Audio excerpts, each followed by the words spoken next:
Let's do it, Ringer. We got Danny Conrad from Barstool Sports, everybody. He's known as a social person on the Yak mainly. He also does the stretch, dog walk, newly on Shrinkage, Mm-hmm. specializes in documenting Dante, Mincy, you name it. If there's a case that needs to be studied, Danny's on the case. He was also a part-time sales associate for Farmers Insurance. Not a sponsor, not an ad. Inside joke. Danny, welcome on.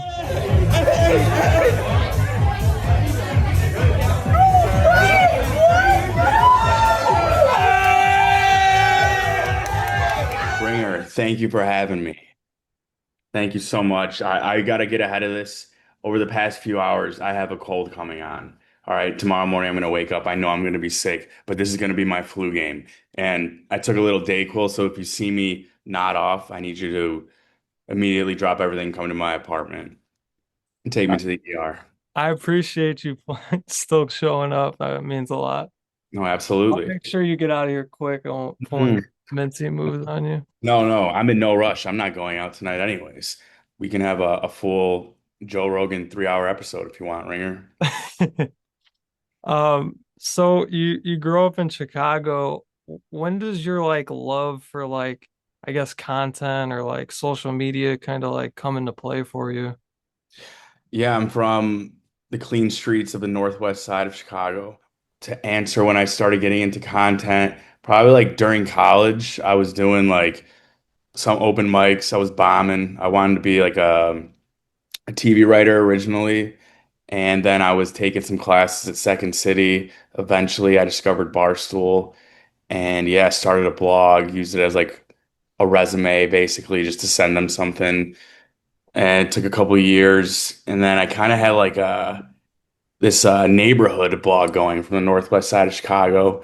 Some posts were starting to gain some traction, and someone else who happened to be from that same neighborhood was Barstool Eddie. And then Stick. Double. Got double. Double. Eddie. 19, 7, 10. Lost it all.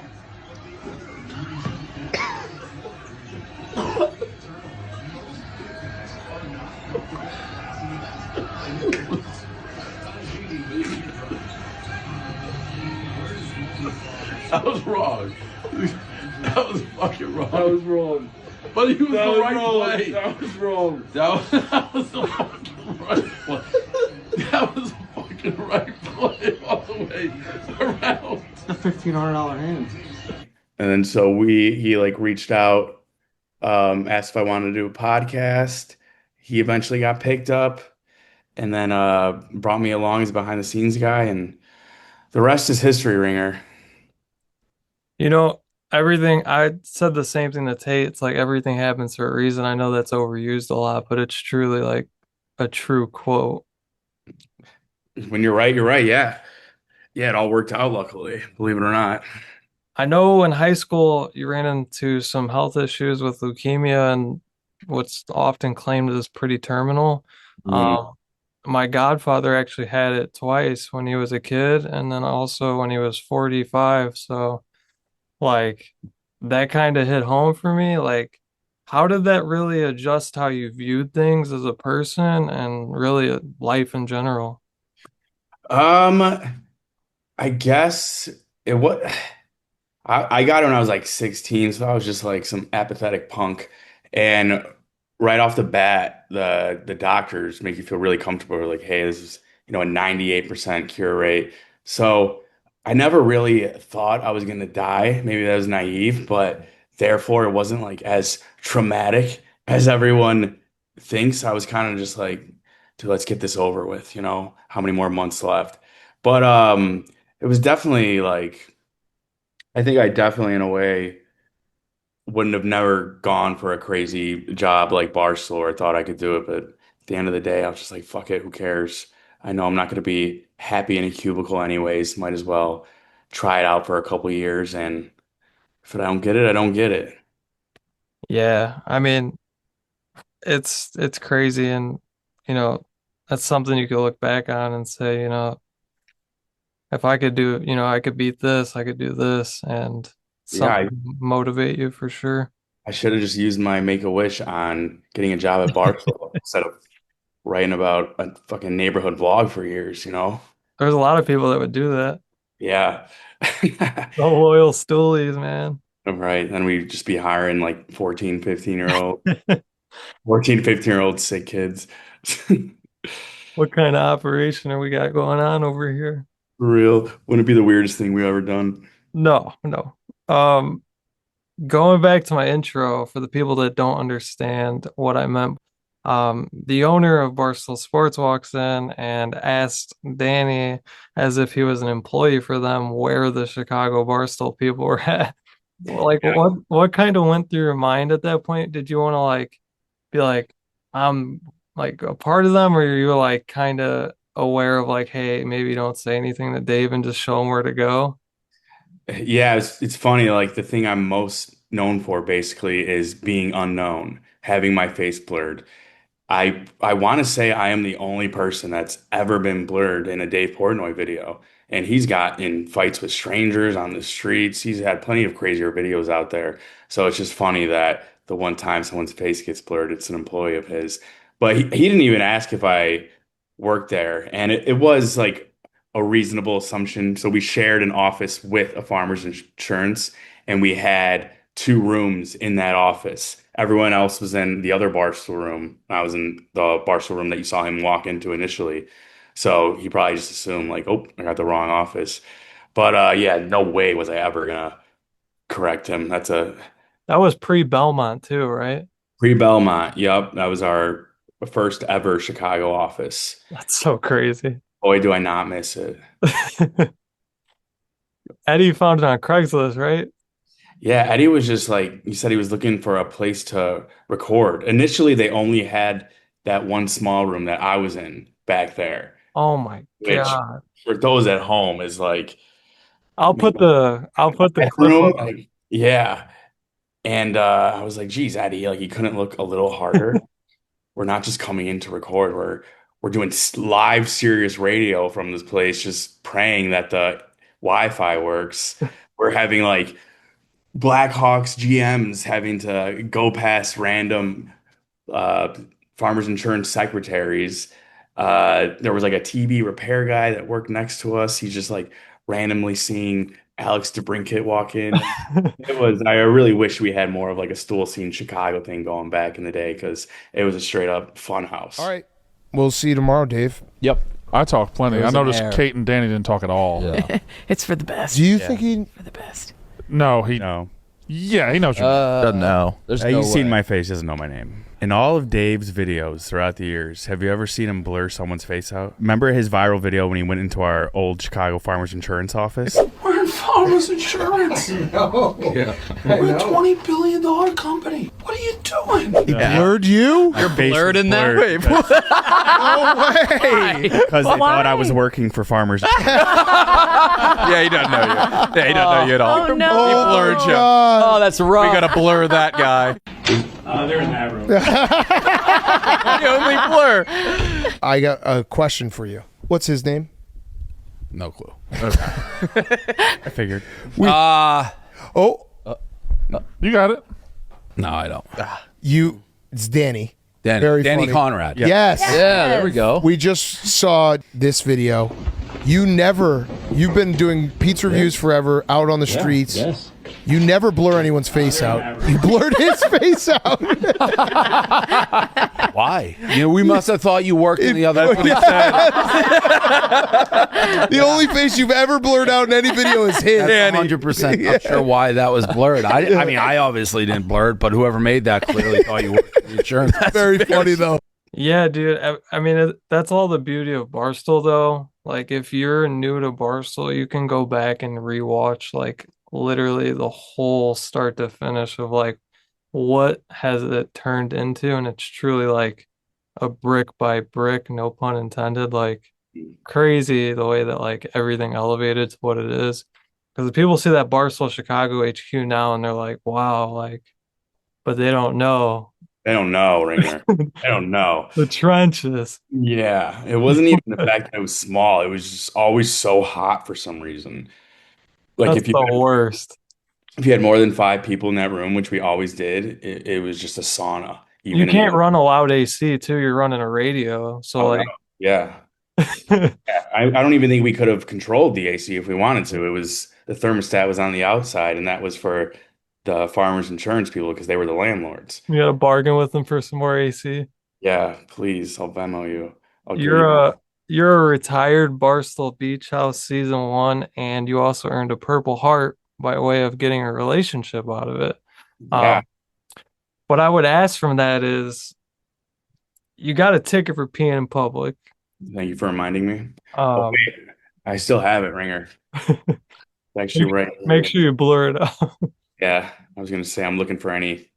People don't need to know my weight, but yeah, it's here. Yeah, I got a public urination ticket. Maybe walk us through what was going on with that. I think I thought I was being sneaky. Should have peed before the bar. I think we have footage of this. Yeah, we do. Multiple angles. It's a 2-minute walk home. Bike cops are right there. So you're there. Is Caroline running interference there, or was she maybe screening you? They'll never catch me. I mean, how do they see you? There's a skinny woman and a bush in between. And then it's hard to stop your stream like that. At what point did you notice? Did you dribble out a little bit? Yeah, it was probably like 2 Mississippi worth of pee. Which isn't enough. You still have to pee at that point. They had me doing They might as well dance. just let you finish if you're going to get a ticket regardless. That's what I said. And what are you just telling these cops? Did you admit that you were peeing, or you say like an excuse like, oh, I'm publicly masturbating? Don't. I think I might have tried defending myself by saying it was just a dribble, as if that would do anything, and it didn't. But yeah, it's a tough one. Nice cops. Nice enough, yeah, from what I remember. Good guys. It's like still processing or something, but probably a couple hundred. Yeah. Are you going to crowdsource that, or is that just for I you? told them I feel like I should pay for that. I don't know if you can expense that in the first place, but I feel like I should pay for it either way. For the show. Tell it to the judge, man. But yeah, in hindsight, I will be peeing privately from here on out. Smart. Yeah, you get the ticket, but you also leave with a relationship, which was one of the main storylines was Janie. Obviously, it's cool, build a relationship with someone. It's definitely special. Um, you guys started off kind of slow, taking it easy. Going into the show, what was your kind of your game plan or expectations, I guess? Were you looking at it like that, or you kind of just going with the flow? So I remember I kind of abruptly got added. I was a late ad. They added me because they wanted to add Una, and so they wanted an equal amount of guys and girls. And one day on the yak, they were like, "Danny, why didn't you apply? You're single, you're looking to do more content." And I'm not technically content, so I didn't get the content-wide email from Dave initially to sign up for it. So once I got added, I'm like, what even is this show? Like if you recall, no one, even like the producers, didn't know what it was going to be. It was like we're just going to do a reality show with clips. So I'm someone who kind of likes to go in with a game plan, but I didn't know how to even prepare. So then I was like looking at the roster. I'm like, all right, there's Tommy Smokes, Nikki Smokes. I've hung out with them. I like making content with them. And then I saw Dante. And Dante, I've known him for a while, but he was never really on camera. People only ever saw his political tweets, his crazy conspiracy tweets, and they probably, maybe rightfully, assumed he was a bit of a nut, but they never got to see him in like any of our stool scene stuff. And so I was like, oh, this is gonna be good. People are finally Wild card. Dante, yeah. And I was like, and I was closest with him out of anyone. So I was like, cool, I have someone to hang with too. And then we got placed in the same room, which no, I did not purposely do. I initially went in there. They told me that since I was a late ad, I wasn't gonna have a bed. I was gonna have a couch. And then last minute, once I got there, they were like, oh, we have a bed for you. So I was like, all right, I'll let everyone else pick theirs first since like they deserve it. And so the last one I was stuck with was the two-bedroom, right? And then Dante was on like whatever you call that, Wyoming, a ranch cattle trip. So he came in late and then he just got stuck with me. Why do people think there's something wrong with you? I just tell the truth. And telling the truth is crazy in a world full of lies. But then, yeah, I eventually met Jackie and I was like, oh, okay. I did the whole like kiss cam video and everything. And I really hope they don't hit us with the kiss cam.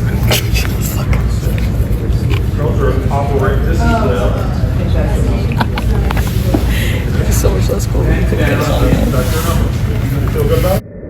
All right, I was initially going in here just like everyone else. I'm trying to make the most of this content trip I um that I'm grateful for that I randomly just got put on my plate. But yeah, I was just like, oh, everyone was like, oh, like oh, I'm gonna be the Vinny of the show. I don't want any drama. I was like, I planned on like starting some drama, but then yeah, Jackie came around. I was like, all right, things might change. I could see myself having a few beers and maybe trying to make a move, and I did. Yeah, nothing looked forced. Like as an outsider looking in, it looked like you guys kind of like hit it off and kind of aligned in some ways where like you could tell like even if you weren't like paying attention to the conversation, she's laughing, you're laughing, you guys have a vibe going, and then you guys sit the next Barstool spring breakout. They changed the name up a little bit. Wake me up. It's a good concept for Barstool, and I think that it's something that obviously has to make some twists and turns, but there's potential with anything you guys do. What was your Yeah, like favorite moment or memory from that weekend? the spring break house one. Yeah. In Vegas, I just remember constantly like entering and exiting states of shock. Like wake up at 9 a.m. and there's the whole, Una Payton thing. And it's like, holy shit, did she just say that? I'm Told me in that awe. night. And there's just so many people. The one that's probably how you got the job in the first place. Yes. How I got the job in the first place. You were fucking somebody. You want me to say it?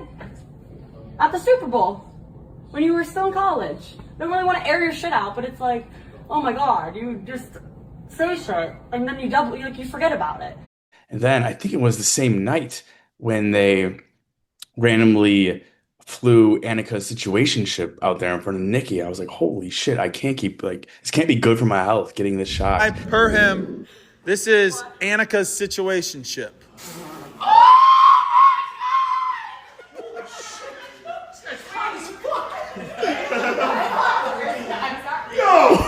This guy's hot as fuck. Wow, he is so hot, dude. What's up?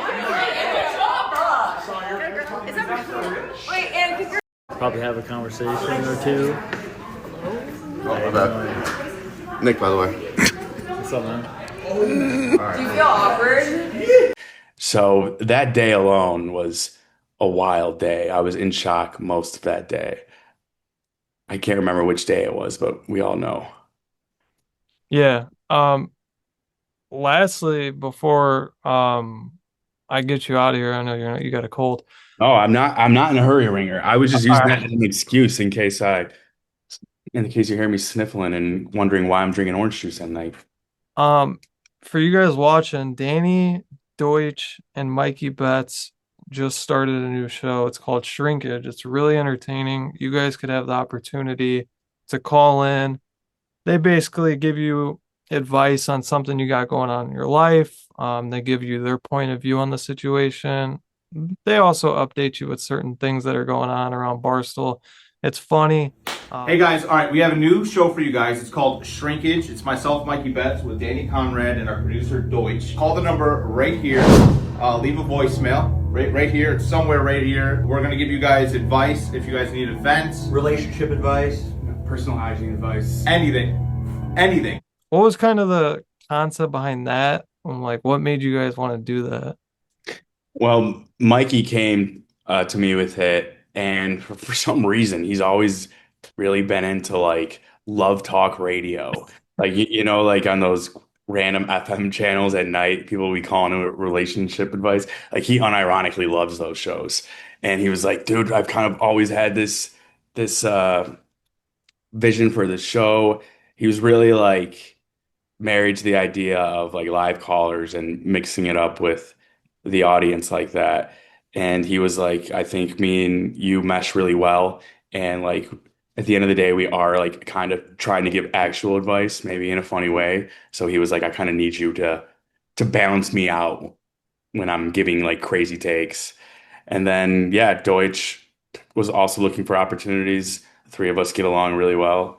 And so we thought he'd be like a hilarious third mic to have on top of it all. So yeah, that's kind of how it came together. Yeah, I know it's definitely like the potential is good. Obviously, I know Mook has got a lot of stuff going on with Bush, and Mook Can't Sleep was getting a lot of traction in the right direction, and Mm. it's kind of like that similar format, but not live. Do you guys see yourself doing any live? Like, obviously, you did like a little bit, but do you guys ever see like yourselves planning a show out where like maybe you'll do a night where you guys stay after and chill with the chat and stuff like that? So originally we were going to do it live. I forget exactly what happened, but like our first episode was coincidentally on a day where there was like a big production going on at the office, and for some reason it just would have been way harder to do it live then. So we are like, fuck it, we would rather put out an episode than no episode at all. But Big Cat, like jokingly, once he found out that I was gonna be on the show, he's like, you're kind of the adult in the room here, especially when it comes to live callers and someone with a personality like Betts or Deutsch for that matter. So I Yeah. was kind of like, after the first episode went so well, I was kind of like, what are the pros to making it live here if like we have good voicemails? And then we'll do like live to tape calls. So like they it's not technically live, but like when we're recording, we have people call in if they want. And I mean, like a lot of the calls are good, but like Balboni. Balboni, yeah, like that. Like I don't know if we're getting a live caller like that, but we will get a voicemail like that. But yeah, at the end of the day, it was like we tried essentially the live caller thing. Betts, who edits it, shout out to him. Just kind of had a lot of editing to do because a lot of the calls were just like, "Hey, just want to say what's up," or just like people stumbling. So at the end of the day, I think it's better that we do the voicemails just from like a content standpoint, because then you kind of have to rely on live callers to actually have good questions. The voicemails we can kind of slip through and pick. Right. Yeah, you get more of a quality over a quantity. Exactly, Ringer. And I funny enough, I just talked about Balboni, but like last episode was so good, and like Appreciate it. there were so many different twists and turns, but like the voicemails are like the voices are so funny. I'm Balboni from Canada. Betts was laughing so hard, and Uh, his laugh is like Eddie's laugh. It's so contagious. And that's what's leading me into the next thing was like when we did the after dark bag stream or cornhole, whatever someone wants to call it. what do you call it? Bags. Same. You're the first person outside of Chicago I've met who calls it bags. Yeah, it's bags. Yeah, I agree. Everyone else I've ever met calls it cornhole. That's why when I initially seen the stream idea, I was like, the hell's cornhole? Yeah, like it's seriously at the point where like I've only before all these like New Yorkers moved in here, I'd probably only unironically heard someone call it cornhole like twice in my life. Legit. Same thing with pop and soda for me. But anyways, Yeah, so that stream, I legitimately thought we were going to be there for another 12 hours until that one kid showed up. He was elite. But I feel like if we would have utilized me more on the bags earlier, we might have been able to get out of there. I uh, don't know. I agree, Ringer. I said we should just like have you in a case during every after dark stream and just like be able to crack open the case and let you roam free with us at any time. Let's go, Tate. Tate, to send us home, Tate.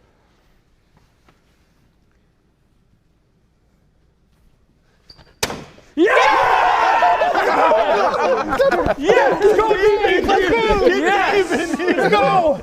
Oh my gosh. We did it. We did it. Thank you.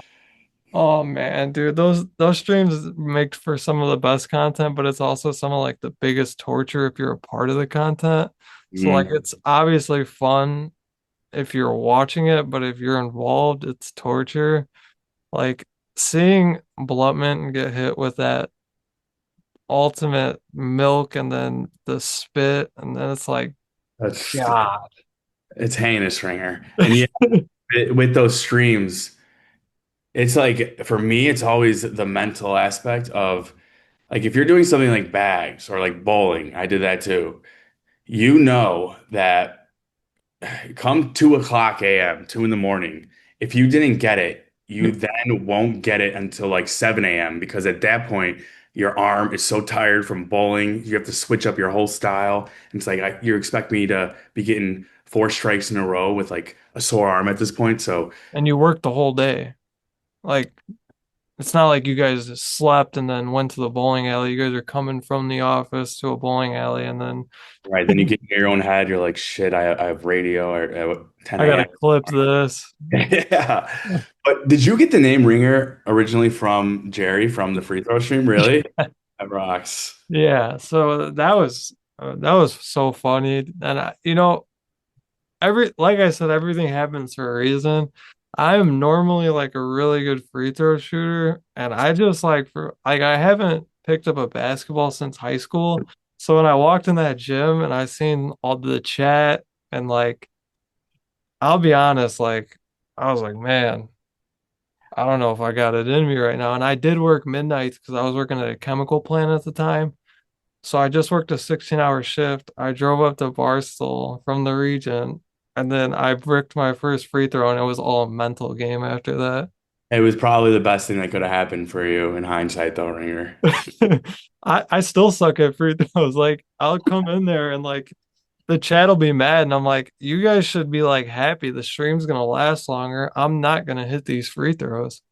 Oh yeah, there's nothing you could do to make No, that. no, there's never going to be 100% satisfaction rating from those guys. They're literally psychopaths, but that's what builds a strong audience, in my Yeah, opinion. it's like going to like a roast and expecting everyone to compliment you. That's not how it works. Even if they like you, they're going to be mean to you. I seen one comment when I was doing like the actual free throw, and it was like, who invited the Columbine shooter? He looks like a deer with his head cut off. Come And on. I deep down wanted to laugh, but I was missing so many free throws that I was just so mad. But you powered through, Ringer. That's the most important part, and you were a part of Barstool history. Yeah, Viva. It's great. And What other ones have you done? I've done that one. The initial one was the 42 free throws or 41, whatever it was. And then me and Jerry did the 3-point one, which I hit. There's the goal was 12. I hit 9 in a row. I missed the 10th. Jerry was gonna hit the 12th, but I was on a heater. Like I was just playing around the world trying to get like going a rhythm. And yeah, I did that one. That was my second one. Third one, we did, I think it was a 3-man weave where one of us, we did the 3-man weave. The 15th had to be like an alley oop. Yeah, yeah, I was part of that. Chia, Steven had to hit a layup in a wheelchair. And then, like, I think the last one was the corn or the bags. Yep. What a night. So four in total. We need to get you out to a couple more, Ringer. What do you I think? know. What would you be the most confident in? Most confident in personally, I think because I was trying to plan something with Tate. I have like a notebook that I like write down ideas in, and whatever comes to mind, I'll throw in there. I think that it would be really cool to do some type of like gauntlet, like the Yak, but like in a Barstool After Dark format. And we could just run back like all of the After Dark challenges that they did, but like at a lesser challenge, I guess. So like if it's just for example, 10 free throws in a row, we'll knock it down to five. three-pointers in a row, and then you do the darts or whatever they have done over time. Golf cart for only 1 hour. Correct. Like it is, I want to put something together that's like truly like historic. We're in there for 4 days, and it's Dude, a survival of the fittest type of stream. oh man, the Ringer's Gauntlet. I see it now. That yeah, it sounds like almost like a finale extravaganza. Ringer roulette. Ringer Roulette, you've been thinking about this. If Yeah, it's in the write that notebook. down in that notebook, write it down. Okay. Ringer Roulette. We have to do it for just the name alone. But yeah, I appreciate you doing this with me, and I want to do more of these. I feel like when I come on the streams, I don't talk as much. Um, You and me I, both. but I will talk if I'm talked to, and if there's something to talk about. Right. The after dark streams are hard too, because like you don't really even need to talk, just make the free throws. And then it's trying to be funny while trying to focus, trying to concentrate. And then, 3 a.m. rolls around, you're not exactly your funniest. Right. And another thing too is like, I feel like a lot of the Barstool audience doesn't really understand. Like I said earlier, it's like you guys worked all day and you guys know that you gotta like you're getting behind on additional work the more you're locked in that gym. So it's like there's more to it mentally than just like shooting a basketball or throwing a bag, and like it's much more than people see. So it's definitely a fun concept, but I feel like Barstool's got so much potential due to like the New York aspect and the Chicago aspect. And I know I see comments where it's like New York does nothing and Chicago's carrying, and it's like you guys got to understand it's like New York was the tycoon at one point, where like that was the moneymaker, and now Chicago's finally got an HQ where like you're seeing people like you that would typically be behind the scenes for Dog Walk or Stretch Pod be content now. And there's more opportunity for on camera in Chicago. Like it's inevitably going to be, one's going to obviously be more popular than the other at a certain time period, but I think Dave and Big Cat do a good job of like dispersing the talent. Hmm. um, Before I get you out of here, give me if you had to pick two people in Barstool to be making a show with for the rest of your Barstool career, who would you choose? Oh, that's a good question, Ringer. And the fourth has to be the White Sox, Dave. The fourth has to be White Sox save. Okay. Um, so I will say boring answer would be Jackie, but that's obviously number one, folks. So not counting her. I think I would put Kate up there. I think we have good chemistry. I think she like really prepares for shows. She cares a lot. She's easy to riff with, like can bust balls, can take it and give it. And then I kind of this is hard, Ringer. I'm torn between like Eddie and Betts, maybe. They're both Eddie, I think, is like one of the best hosts that this company has. He always knows how to keep the show flowing, and he's hilarious on top of it. Same with Betts. I think I might this is gonna get clipped by Viva Ringer, and then I'm gonna get added to Betts's list. I might just have to go Eddie out of respect. All right. He's the one who got me in here. They're already putting hashtag bet squeeze out in the Oh, caption. God, that's good. Tune into Shrinkage next week to hear me get chewed out. Oh man. I appreciate you for doing this, and I'm gonna keep tuning in to Shrinkage. I hope you guys succeed. I think the sky's the limit. Um, I was so happy you guys didn't leak my number. Oh yeah. The odds were high that we might have accidentally, but yeah. Shout out to Bets. Yep. Shout out to editor Bets. No bet squeeze out. Good editor. Hell yeah, he is. But And I'll let you get some rest. Hopefully you don't wake up feeling like dog water tomorrow. you never know, Ringer, but still, I'm gonna leave the Zoom open in case I nod off so that you could keep an eye on me and take me to the ER if need be. Yeah. Oh, this is great, Ringer. How many episodes have you done so far? You're the second. Tate was the first. Oh, that's good. Um, I don't know who I'm gonna go with next. I'm undecided. Yeah, how about if you could interview any two Barstool personalities? And it might be easy to obviously say Dave and Big Cat, but since it's like only your third episode, maybe you don't want a heavy hitter like that. Maybe you'd be more nervous around a Dave than you would a T-Bob or whoever. That's a good question. Personally, I've always been very, I guess, aligned with content from certain people. Huh? Chicago, always will hold a piece of my heart. Most of the stuff I followed was your guys' stuff, so I got to put Eddie in there. Yeah, good Like, pick. so that's gonna be my one, and then my two, man. Oh, that's tough. This now I feel like you put me on the spot.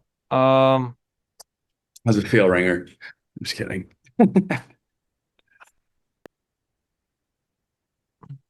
Hmm. I think I'm gonna have to go Frank the Tank, Wow. and here's why. I Listen, think I'll tell you right now, Frank the Tank will do this podcast in a second. I went on someone else's podcast once, and they were like, "Oh, you're the second Barstool person we've ever got." It's like, "Oh, who was the first?" They're like, "Frank. He's been on 6 times." I love that. See, Sorry. and like the way I align with him is former bailiff. I used to be a bailiff for Oh, the Ringer was a bailiff. yes, You ever because get so that physical in the courtroom? yeah, so I the reason I fell in love with Notre Dame, which Frank also likes, is I'm not gonna dox which judge it was in Lake County, but he would take me to Notre Dame games. I didn't have a lot of money growing up, so my dad knew him for not so good reasons, but my dad's on a better path now in life. But he was kind enough to be like, "Hey, let me take your boy to a game." And he would literally take me every weekend to games. And like I fell in love with like game day tradition, going to the grotto, praying with Judge, not gonna say his name. I was close. But yeah, the tradition of Notre Dame, I fell in love with that. And then when I heard Frank's story about being a bailiff, I'm like, dude, that's crazy. Like, Yeah, wow. A good judge bailiff relationship. I love to hear yeah. Like, what's your bailiff stories? Like, I know that would bring like good content because as a bailiff, like there's been times where like I'd had to handcuff people. I tackled someone named Randy Moss, and he was white. Hey, you only have to specify that if someone asks. Just say Yeah, you're yeah, Randy Moss. yeah. I've on the record though he was white. It wasn't the real Randy Moss, but that don't matter. It's still in the stats. Right. You tackled Randy Moss on paper. That's what it says. Also, hopefully you still have some of those bailiff skills because you just squeezed out Mikey Bets as well. So welcome to the next episode of Shrinkage. Oh no, Yeah, that list is getting longer by the minute. no.